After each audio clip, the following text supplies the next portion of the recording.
Ladies and gentlemen, my major contribution in this debate will come in three ways. I'll be recharacterizing the life of this 19-year-old girl in developing countries and showing you how their characterization wasn't the true characterization. Secondly, I'll be talking to you about the advantages that this team would have us believe exists for these girls in the developed countries. We'll tell you how they don't exist. Rather, there's a perpetual dependence of these girls on the husbands, leading to no self-agency.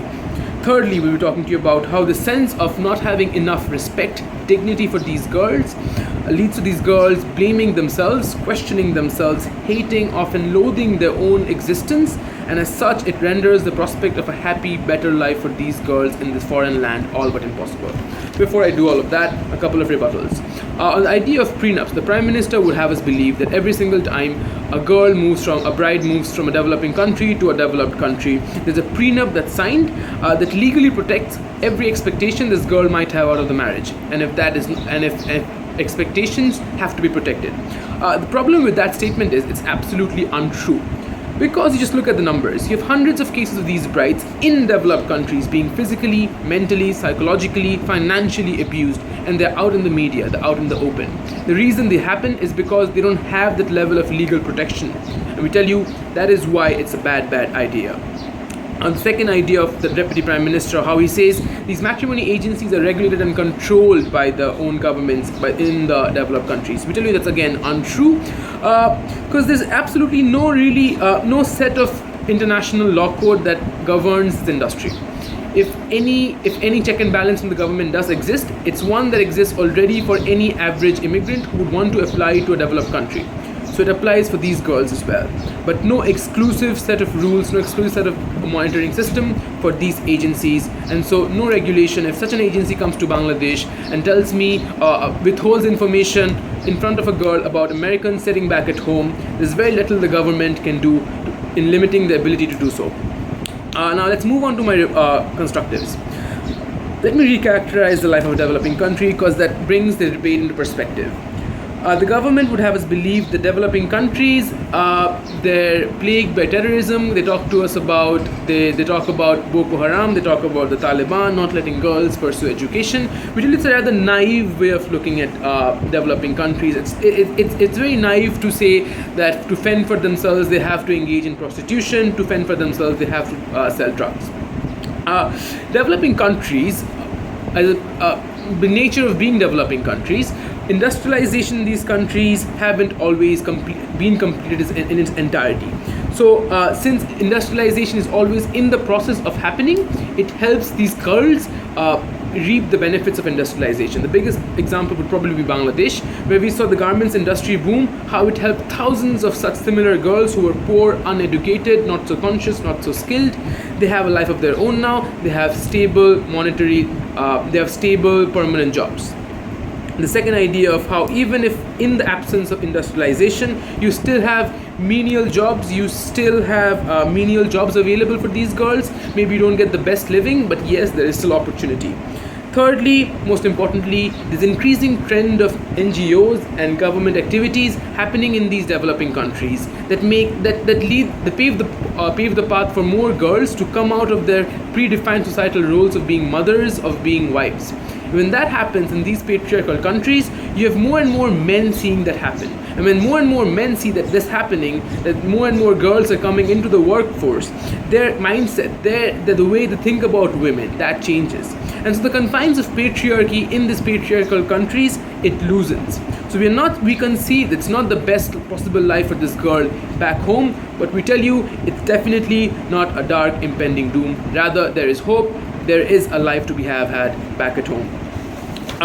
My second point about the advantages that the team government would have us believe that exist in developed countries, we tell you again they are non-existent, because for this we need to go back to the husbands. Understand, these husbands, they ordered these women online primarily because of the submissiveness. Because what exactly do the husbands want? A, in most cases, they want this mechanism for procreation. B, they want a mechanism for sexual gratification. And C, they would like to have a stay-at-home maid who would stay at home and take care of the kids, who would stay at home, do all the household chores, and essentially help the man and do all of this for free, at the same time taking care of the kids.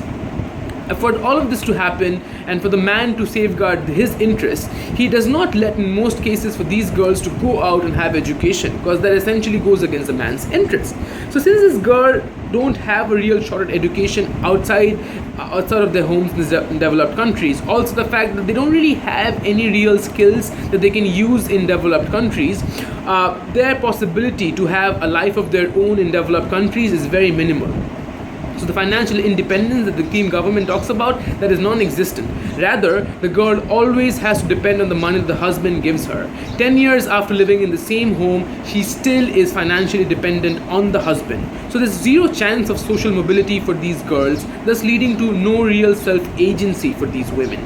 These women cannot determine what's to happen to her life tomorrow, because for every single decision of her life, she has to depend on the husband.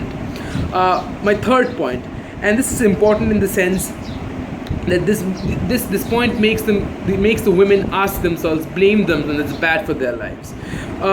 We need to understand how these women don't really have a sense of dignity. For that, we need to delve into the dynamics of the relationship. Understand there's a sense of entitlement that the men always have in this relationship, because they spend hard cash, sometimes in the form of hard cash, sometimes in the form of paying for the immigration costs, sometimes in the form of paying for the livelihood cost of their families back home in their home countries, right? So we tell you, when this exchange of money happens, there is a sense of entitlement that the men have, that they believe they can use the exotic wives for sexual gratification, for using them for do household chores at home. And also add to that the fact that the men believe these are not indispensable women. They can always go to the catalog again and buy another woman if they believe the current woman is not being of service.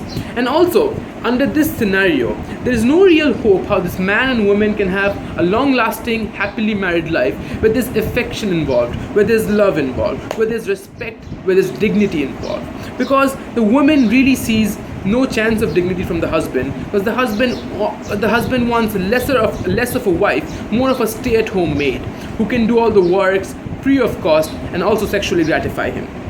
Add to that the fact that society sees these women as gold diggers. Society does not really respect, so it does not really give the same amount of social status that they would give to a normal wife to these women.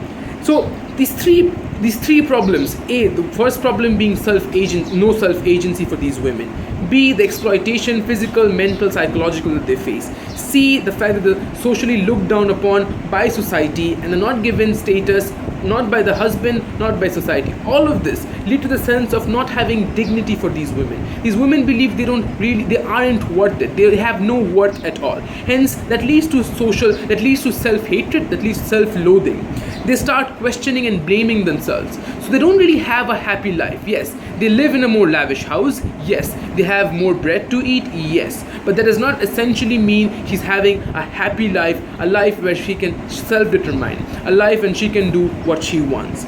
So the worst scenario back home is a menial job. A worse scenario in this case is a life where she has no control whatsoever. For those reasons, we are very, very proud to oppose.